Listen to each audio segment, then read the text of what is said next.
क्या पाकिस्तान, क्या हिंदुस्तान, डिम्पल क्वीन हानिया आमिर के गुण गा रहा है अब इंग्लिस्तान। पाकिस्तानी अदाकारा हानिया आमिर को बरतानिया की पार्लियामेंट की जानिब से अवार्ड से नवाजा गया। हानिया आमिर को बरतानिया की पार्लियामेंट में रिकग्निशन अवार्ड से नवाजा गया, जो उनकी शानदार फनी खिदमत और पाकिस्तानी सकाफत को आलमी सतह पर मुतारिफ कराने के लिए दिया गया। बरतानवी पार्लियामेंट में मुनक्किदा तकरीब में हानिया को ये एजाज देते हुए पार्लियामेंट के अराकीन ने उनकी मेहनत और कामयाबियों को सराहा। तकरीब के दौरान हानिया के चेहरे पर नजर आने वाली खुशी और जज्बात दीदनी थे।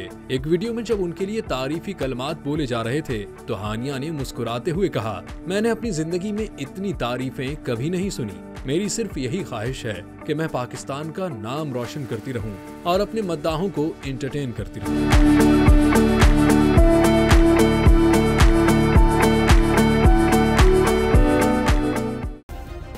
सब्सक्राइब करें और बेल दबाएं ताकि कोई खबर रह न जाए।